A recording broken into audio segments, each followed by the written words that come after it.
Shalom, salam sejahtera bagi kita semua yang Tuhan kasihi dimanapun kita berada.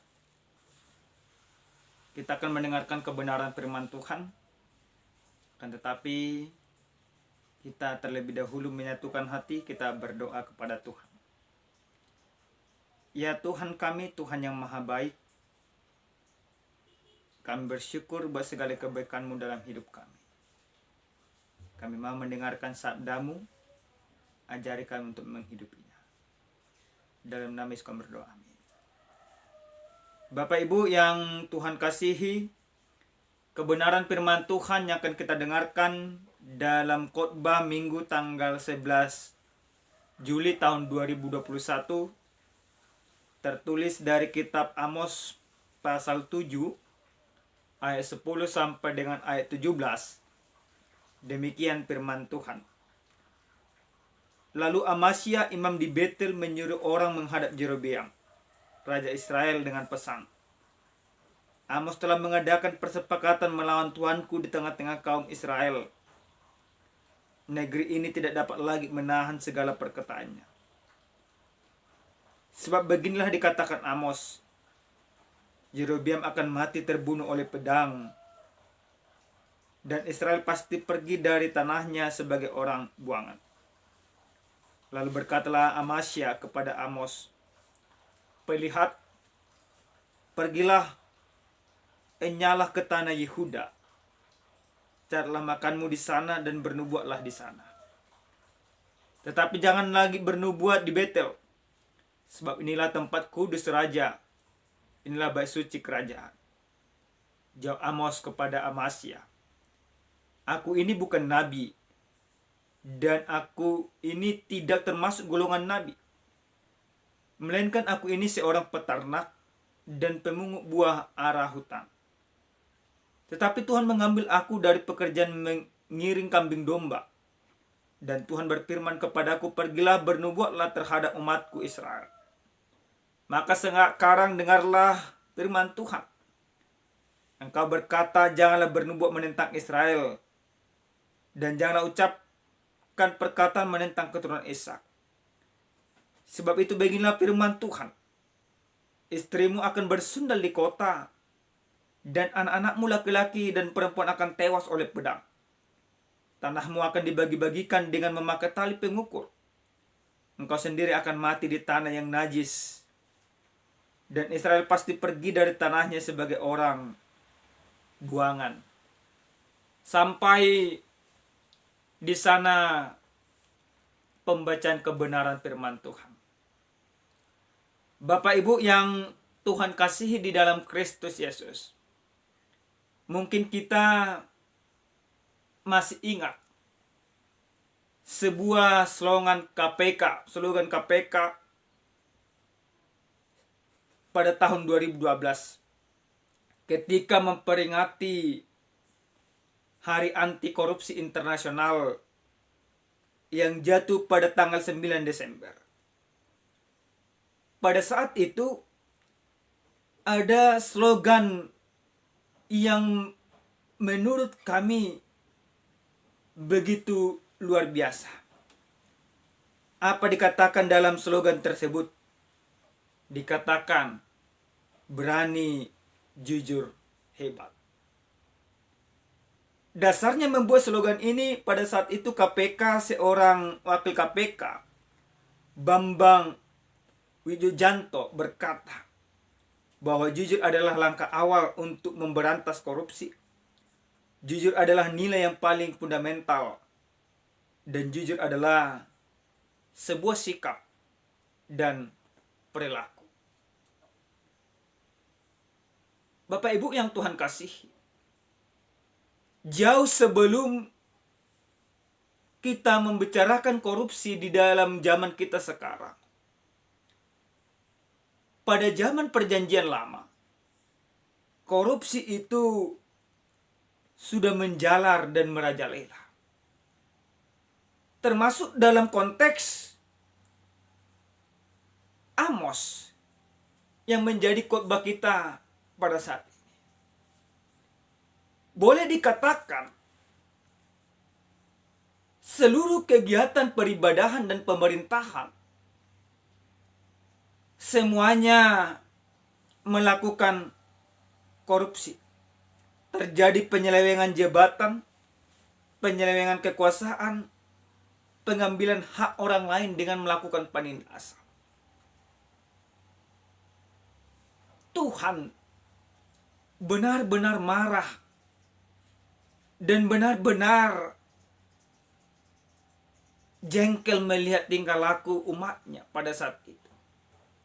Jerobeam yang dulunya dia ketika diangkat menjadi raja orang Israel, dia taat kepada Tuhan. Akan tetapi oleh karena ketakutan-ketakutan yang tidak perlu seharusnya ditakutkan, dia meninggalkan Tuhan dan melakukan yang tidak benar di mata Tuhan. Bahkan dia menindas orang untuk memperkaya diri. Tidak hanya di kalangan para raja, kalangan para imam, para nabi, dan para penguasa-penguasa juga melakukan hal yang bertentangan dengan kehendak Tuhan. Menjual jabatan, mencari keuntungan, dan menindas orang demi memperkaya diri. Itulah yang dilakukan pada masa itu. Amasya, seorang nabi pilihan raja, yang notabene-nya pekerjaan seorang nabi harusnya sebagai perpanjangan tangan Tuhan. Tetapi justru tidak. Amasya yang dipilih raja dan diangkat raja, dia bernubuat hanya untuk menyenangkan raja. Pada saat itu terjadi banyaknya nabi-nabi palsu yang hanya mencari keuntungan. Jual ayat kemana-mana, jual kebenaran kemana-mana demi keuntungan. Secara kasat mata, kehidupan orang Israel memang kelihatan begitu makmur. Peribadahan mereka kelihatan begitu luar biasa. Tetapi fakta dan realita kehidupan tidak menunjukkan demikian. Apa yang mereka lakukan di dalam kehidupan nyatanya, mereka melakukan penindasan bagi orang-orang tertentu. Sehingga yang kaya menjadi kaya, yang miskin semakin miskin. Yang harusnya seorang imam tugasnya untuk memperingati umat, untuk mengarahkan umat, untuk mengajak umat mengenal Tuhan. Tetapi justru imam atau Nabi Amasya tidak melakukan demikian. Dia melakukan yang benar-benar bertentangan dengan Tuhan. Dia hanya memikirkan perut, hanya mencari keuntungan dan lain sebagainya. Semuanya bisa beres asalkan ada duit. Semuanya berlomba-lomba untuk memperkaya diri, tidak memperkaya iman kepada Tuhan. Disinilah Tuhan murka. Tuhan menyuruh Amos untuk bernubuat. Bapak Ibu yang Tuhan kasihi, sebelum naskotbah kita ini, sebenarnya Tuhan sudah memberikan 3 kali penglihatan soal apa yang akan Tuhan lakukan kepada orang Israel melalui Amos. Akan tetapi ketika Tuhan memberikan penglihatan pertama melalui belalang, Amos masih bermohon kepada Tuhan. Dia masih katakan, bagaimanakah Yakub dapat bertahan, bukankah ia kecil? Lalu Tuhan mengurungkan niatnya untuk menghukum bangsa ini. Yang kedua, Tuhan izinkan dia melihat penglihatan, yaitu api yang akan membumi hanguskan Jerobeam dan para pengikutnya. Tapi oleh karena doa Amos, semuanya itu ditarik Tuhan. Tetapi yang ketiga, Tuhan mempertunjukkan segala sesuatu sifat yang buruk yang dilakukan oleh orang Israel. Maka Tuhan murka dan Tuhan menyuruh untuk menubuatkan hal itu. Tuhan menyuruh Amos untuk menegur bangsa itu. Tetapi oleh karena bangsa itu sudah tertutup matanya, imannya kepada kebenaran, mereka beranggapan bahwa teguran itu adalah sebuah kehancuran. Mereka tidak menyadari bahwa teguran yang disampaikan oleh Amos kepada bangsa itu harusnya mereka dengarkan supaya terjadi pemulihan yang akan Tuhan nyatakan kepada mereka. Tapi godaan dunia lebih dikedepankan mereka, sehingga mau tidak mau seorang nabi yang benar, seorang perpanjangan tangan Tuhan, seorang Amos yang Tuhan pakai untuk mengingatkan bangsa itu harus menerima akibatnya oleh karena ketidakmauan bangsa itu di dalam bertobat, yaitu dia harus diusir. Bapak Ibu yang Tuhan kasihi di dalam Kristus Yesus, kalau kita melihat judul perikop kita yang menjadi khotbah kita pada saat ini, bagaimana terjadi dialog antara Amasya dan Amos. Bagaimana Amasya yang notabene-nya nabi pilihan raja mencoba mengusir Amos karena dia beranggapan bahwa dia yang benar.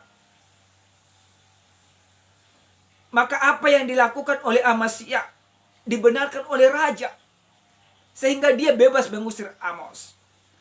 Namun apa yang terjadi dan apa yang dilakukan oleh Amos ketika terjadi pengusiran kepadanya? Dia tetap menyampaikan kebenaran. Bapak Ibu yang Tuhan kasihi dalam Kristus Yesus, di dalam ayat yang ke-12, bagaimana pengusiran itu terjadi kepada Amos. Amasya katakan, pergilah nyalah ke tanah Yehuda, carilah makanmu di sana dan bernubuatlah di sana. Kenapa terjadi pengusiran ini? Yang pertama sekali karena Yerobeam dan seluruh orang Israel, mereka hanya menginginkan yang disampaikan oleh nabi harusnya yang menyenangkan hati, yang menyenangkan telinga. Tetapi Amos tidak demikian. Yang disampaikan tidak untuk menyenangkan manusia, tetapi yang disampaikan adalah sesuai dengan apa yang Tuhan sampaikan. Maka orang Israel yang sudah tertutup dari kebenaran menganggap teguran yang disampaikan oleh Amos sebuah isapan jempol belaka. Dan Amasya dengan cerdiknya mengatakan bahwa Amos akan berusaha mengkudeta. Padahal Amasya melakukan itu karena dia tidak mau bersaing dengan Amos untuk mencari keuntungan. Namun apa yang dilakukan oleh Amos ketika dia diusir dari Israel melalui Amasya? Dalam ayat yang ke-14, Amos katakan, aku ini bukan nabi, dan aku ini tidak termasuk golongan nabi, melainkan aku ini seorang peternak dan pemungut buah ara hutan. Tetapi Tuhan memanggil aku dan dari pekerjaan mengiring kambing domba, dan Tuhan berfirman kepadaku, pergilah bernubuatlah terhadap umatku Israel. Apa yang mau dikatakan Amos? Dia tidak mengerti sebenarnya kenapa Tuhan memilih dia. Dia tidak punya pengetahuan tentang nubuatan. Dia tentu berbeda. Dia bukan dari kalangan nabi, seperti nabi-nabi yang dipilih di Israel pada saat itu. Tetapi dia harus dipakai Tuhan menyampaikan apa yang harus disampaikan, tanpa mencari keuntungan dari pemberitaan yang disampaikan. Tentu dia sangat-sangat berbeda dengan Amasya yang hanya mencari keuntungan dari setiap pembicaraan, yang dalam bahasa sekarang dikatakan asal Tuhan senang. Yang penting raja senang, yang penting Israel senang, itulah yang disampaikan oleh Amasya. Dia tidak lagi perpanjangan tangan Tuhan, tetapi dia justru menyelewengkan kebenaran untuk menyenangkan para raja dan orang Israel. Bapak Ibu yang Tuhan kasihi dalam Kristus Yesus, Amos sekalipun dia diusir, dia tetap menyampaikan apa yang harus disampaikan sesuai dengan perintah Tuhan. Dia tetap bernubuat, dia katakan bahwa Israel akan terbuang dan raja akan dibunuh oleh pedang. Bahkan dia bernubuat kepada Amasya, istrinya akan bersundal, anak-anaknya perempuan akan mati, dan laki-laki tewas oleh pedang, dan segala kekayaannya akan dibagi-bagi. Artinya apa? Segala sesuatu yang dimiliki Amasya, ketika dia tidak taat kepada Tuhan, akan diambil oleh Tuhan dengan paksa. Nah, justru Amos harus tetap menyampaikan semuanya itu dengan baik, sesuai dengan perintah Tuhan. Bapak Ibu yang Tuhan kasihi dalam Kristus Yesus, adapun tema kita dari naskah kita pada saat ini dikatakan tetaplah menyuarakan kebenaran. Apa yang harus kita lakukan di dalam kehidupan kita ketika terjadi seperti konteks yang dialami oleh Israel dan Amos? Yang pertama yang harus kita lakukan, Bapak Ibu jemaat Tuhan, jangan pernah takut menyampaikan kebenaran. Dalam bahasa Batak, didokon sisugudo pasahat napasahat hasetongan. Tidak persoalan Bapak Ibu jemaat Tuhan, selaku kita yang sudah hidup di dalam kebenaran dan penebusan yang sudah Yesus lakukan, maka apapun situasi yang kita hadapi, sekalipun terjadi penolakan ke dalam diri kita, kita harus tetap menyampaikan kebenaran. Jangan pernah takut. Yang harus kita takutkan adalah ketika kita tidak mampu lagi melakukan kebenaran.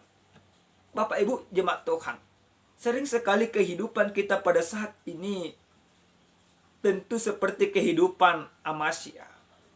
Dia tidak mau kehilangan hartanya, sehingga dia menyenangkan orang lain. Menjilat pun dilakukan. Banyak orang Kristen sekarang seperti itu. Maka Bapak Ibu jemaat Tuhan, ketika engkau seperti itu, maka bertobat. Jangan engkau menjual kebenaran, menjual iman demi dunia ini. Tidak ada yang perlu kita perjuangkan dari dunia ini. Yang kita perjuangkan adalah bagaimana kebenaran dan keadilan Allah benar-benar nyata ada di dunia ini oleh karena keberadaan kita. Itu yang harus kita perjuangkan. Kalau kita hanya memperjuangkan kekayaan dan menjual harga diri, melakukan korupsi, penyelewengan dan lain sebagainya, maka celakalah hidup kita. Yang kedua Bapak Ibu yang Tuhan kasihi, apa yang harus kita lakukan dari kebenaran firman Tuhan ini? Tetap bertahan dalam kebenaran, jangan pernah terpengaruh. Nah, Bapak Ibu yang Tuhan kasihi, boleh kita lihat di negara kita sekarang ini, korupsi terjadi di mana-mana. Mau mendapatkan jabatan tidak ada skill, tetapi kalau ada uang bisa. Mau menjadi gubernur, bupati atau apapun itu, kalau ada uang semuanya bisa. Karena apa? Karena uang bisa mengatur segala sesuatunya. Bahkan kalau ada yang salah, karena dia kawan kita, kita tidak berani menegurnya. Tapi kalau ada yang salah dari orang yang tidak kita suka, sekalipun ibaratnya dia melakukan yang benar, kita akan usahakan bagaimana dia salah.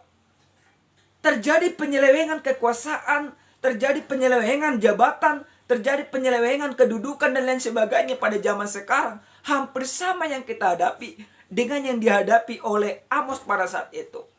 Maka apa yang harus kita lakukan di dalam kehidupan kita? Jangan pernah terpengaruh oleh karena apapun itu.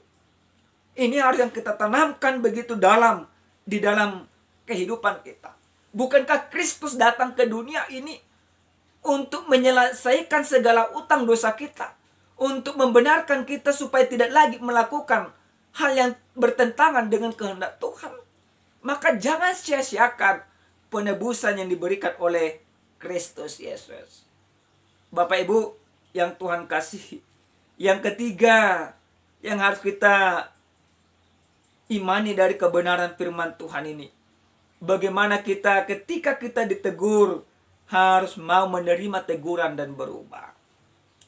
Amasya, orang Israel, Jerobeam, mereka mengindahkan segala teguran sehingga kecelakaan terjadi ke dalam kehidupan mereka.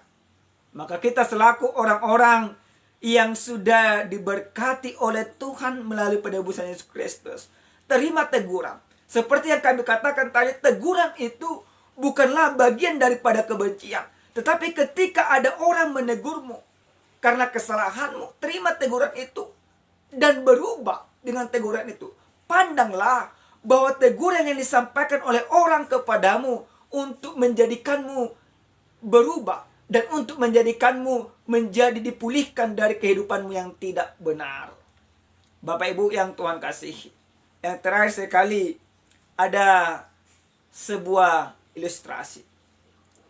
Ada dua orang yang bersahabat yang bernama Jack dan Mark. Mereka bersahabat dan sudah berjanji seia sekata sampai selamanya. Tetapi persahabatan mereka tidak mencerminkan sebagaimana mestinya. Kenapa kami katakan demikian? Pada suatu ketika Mark mendapatkan pekerjaan yang begitu luar biasa. Dia diterima menjadi seorang general manager di sebuah perusahaan. Sementara Jack, dia bekerja di perusahaan yang sama bersama dengan Mark. Tetapi jabatannya hanya sebagai office boy. Maka suatu ketika Mark ingin mengangkat kedudukan daripada sahabatnya Jack. Dia menawarkan kedudukan yang lebih baik, yaitu sebagai sekretaris pribadi dari Mark. Jack pun mengiyakan. Jack dikenal sebagai orang yang jujur pada saat itu, sebagai orang yang loyal, dan sebagai orang yang beriman. Maka ketika terjadi tender besar-besaran dan mereka memenangkannya, tapi apa yang dilakukan Mark? Dia melakukan korupsi. Dan Jack pun mengetahui itu. Namun oleh karena solidaritas, oleh karena persahabatan, oleh karena bantuan yang sudah diterima Jack dari Mark, dia tidak berani melakukan kebenaran. Dia menjadi bungkam dan diam. Persahabatan mereka tidak persahabatan yang baik. Dan juga Jack takut dipecat oleh Mark. Maka hal itu berlangsung terus-menerus sampai suatu ketika pihak perusahaan, direktur yang punya perusahaan mengetahui korupsi mereka. Dan mereka berdua akhirnya dipecat. Nah, Bapak Ibu yang Tuhan kasihi dalam Kristus Yesus, hendaklah kita jangan seperti itu di dalam kehidupan kita. Jangan pernah jual kebenaran demi dunia ini. Dan kita harus senantiasa memberitakan kebenaran apapun situasinya. Entah orang terima atau tidak terima, selama itu kebenaran, mari kita lakukan karena itu perintah Tuhan. Amin, kita berdoa. Ya Tuhan kami, Tuhan yang maha baik, Tuhan yang maha pemurah, kami sungguh bersyukur kepadamu atas segala kebaikan dan kemurahan-Mu. Benar ya Tuhan, Engkau telah menegur kami supaya kami berubah dari kehidupan kami, menerima teguran dan hidup benar di hadapan Tuhan. Sekalipun banyak tantangan dan rintangan untuk menyampaikan kebenaran, tapi kami percaya ketika Tuhan menyertai kami, maka semuanya bisa kami lakukan. Terima kasih Bapa. Dalam Kristus Yesus kami berdoa. Amin. Shalom. Salam sehat. Dan mari kita tetap menerapkan protokol kesehatan di dalam kehidupan, keluarga, pekerjaan, dan dimanapun kita berada. Tuhan memberkati.